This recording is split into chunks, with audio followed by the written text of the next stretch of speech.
Assalamualaikum warahmatullahi wabarakatuh. Oke, gimana kabarnya anak-anakku sekalian? Sehat kan?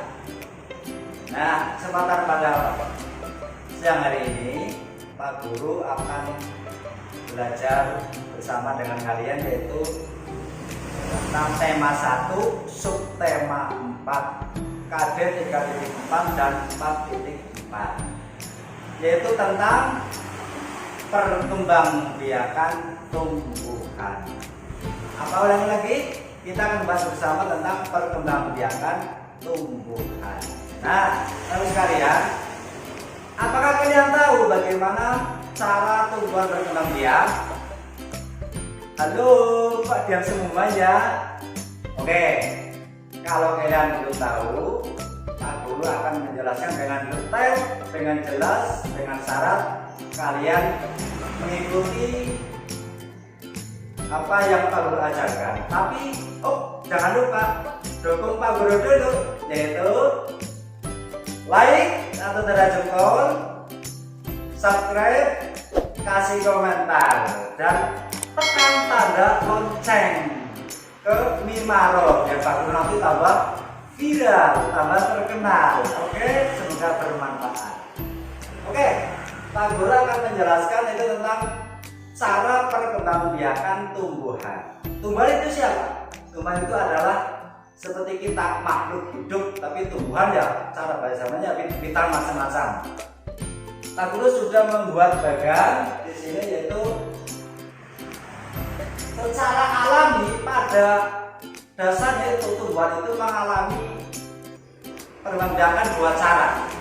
Ada yang mengalami perkembangbiakan secara alami, dan juga ada yang mengalami perkembangbiakan secara buatan atau karena atas bantuan manusia.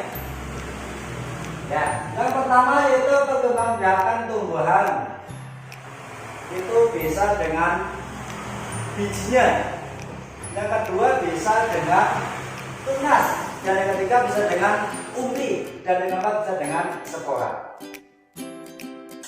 Umbi itu bermacam-macam, makanya ada yang mengatakan umbi-umbian. Biji pun bermacam-macam bentuknya maupun jenisnya. Tunas pun seperti itu dan sebagainya. Mari kita pelajari bersama-sama, kita kupas bersama-sama dengan teliti dan putih. Pertama, biji. Biji itu diantaranya adalah tumbuhan yang berkembang, dan biji adalah contoh tumbuhan jambu. Nah, ini kita menyiapkan, kita lihat seperti ini, Pak Guru udah biar kelihatan. Nah, ini di sini ada biji, contohnya ya, biji ini. Biji ini adalah calon cikal bakal apabila ini ditanam di dalam tanah, nanti lama-lama akan tumbuh. Kalau sudah tumbuh, inilah yang menjadi tumbuhan baru pohon jambu tersebut. Jadi tumbuhan jambu ini adalah contoh perkembangbiakan dengan bijinya. Yang kedua kali, misal pohon mangga, cara bahasanya apa, karangnya pohon mangga itu isinya itu, cara bahasa kasarnya itu pelok, Pak ya, pelok ya, paham?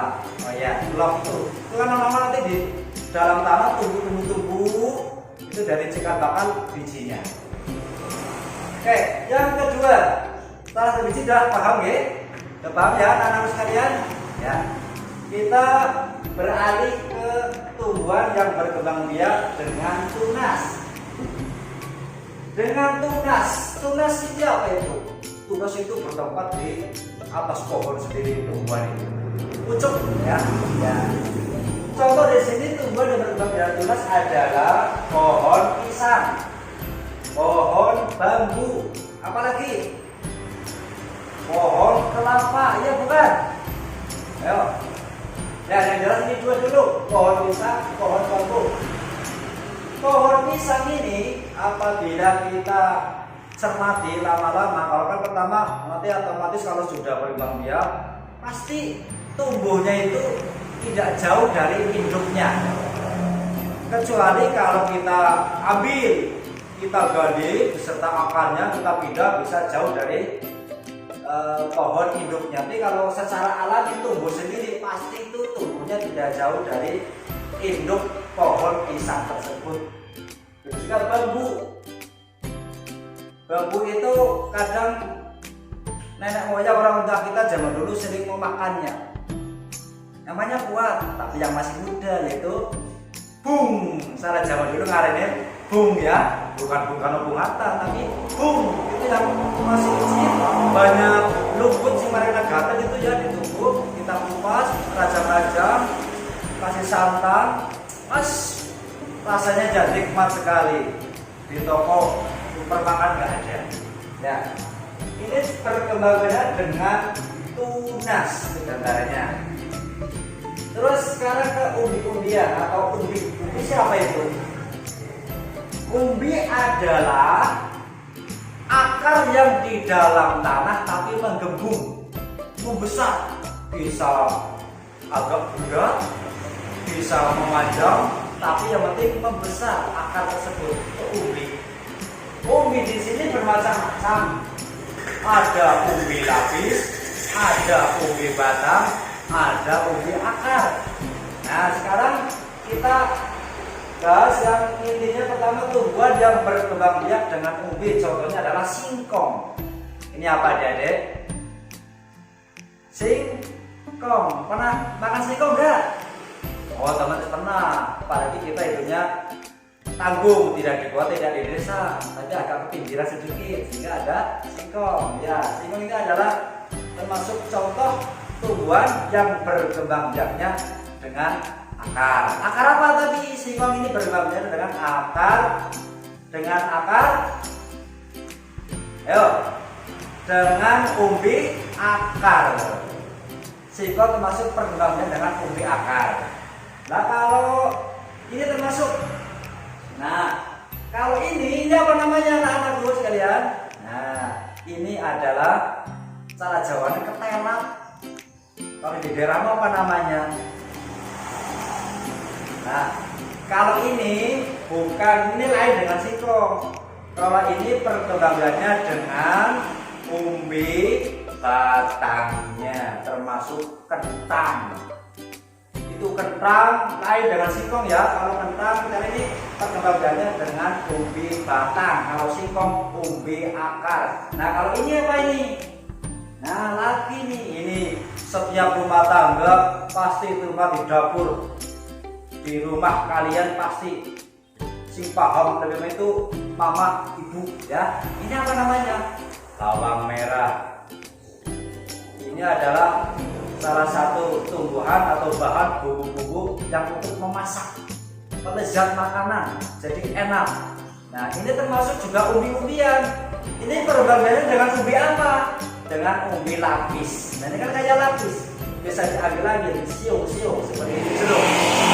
Jadi ini namanya umbi lapis. Ini perkembangannya dengan umbi lapis, bisa tambah banyak. Batas-batas kita mekar seperti bunga. Tuh. Nah, yang terakhir adalah spora. Spora siapa? Spora itu adalah tumbuhan yang biasa hidup di tanah yang lembab, banyak air, suasana dingin. Biasanya lumut, tumbuhan paku. Spora itu biasanya tandanya adalah di daunnya itu ada bintik-bintik, ada kekuningan, kemerahan. Ibarat kalau di kulit manusia seperti gatal-gatal itulah luka, itu tandanya spora. Itulah spora itu nanti yang jadi cikal bakal tumbuhan baru. Kalau terkena angin, hembusan angin deras, akhirnya dia ikut melayang, jatuh ke tanah mana, disitulah nanti dia akan tumbuh. Itu spora seperti itu. Oke?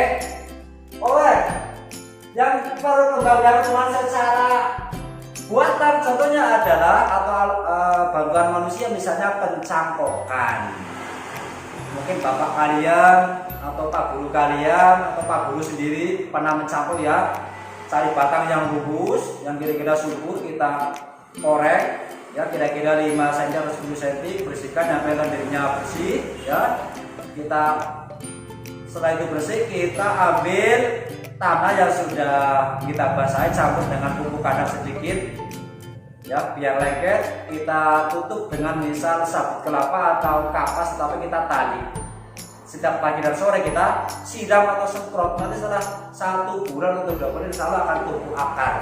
Kalau udah banyak akarnya, boleh kita potong, kita gergaji, kita tanam ke tempat yang lain. Itu proses pengembangbiakan tumbuhan dengan sistem buatan atau atas bantuan manusia. Itu ya. Kalau ulangi secara besar ya. Cara pengembangbiakan bermacam-macam, bisa dengan biji, bisa dengan tunas, bisa dengan umbi, bisa dengan spora. Dengan biji contohnya jagung biji, mangga, dan lain sebagainya. Pengembangbiakan dengan tunas tumbuhan contohnya pohon, pisang, pohon bambu, misalnya. Umbian, pohon yang menanam umbian misalnya singkong, kentang, bawang merah, bawang putih dan sebagainya. Spora, pengembangbiakan spora misalnya lumut, tumbang, bambu. Cara berkembangnya tumbuhan dibagi dua, mengalami dua macam, ada secara alami, ada yang secara buatan. Kalau ini misal tumbuh sendiri tanpa diundang tangan manusia itu namanya alami. Tapi kalau pencampuran itu contoh pengembangbiakan yang atas undang tangan manusia karena bantuan manusia. Paham ya anak-anakku sekalian ya? Oke, karena keterbatasan waktu, besok kita bisa bertemu lagi, tapi jangan lupa dukung channel Pak Guru Mimaro ini, subscribe, tanda like, tanda lonceng, dan nanti Pak Guru mengirimkan hal yang baru, kalian akan tahu akan muncul di tanda pembaharuan atau biar muncul kalian tahu oh ini ada video baru, ada gambaran. Oke, di awal akhir mohon maaf tentunya kita semua harus belajar semangat walaupun di masa-masa pandemi seperti ini kita jangan menyerah, kita harus tetap semangat belajar kalau lewat daring. Oke, Pak Guru, assalamualaikum warahmatullahi wabarakatuh.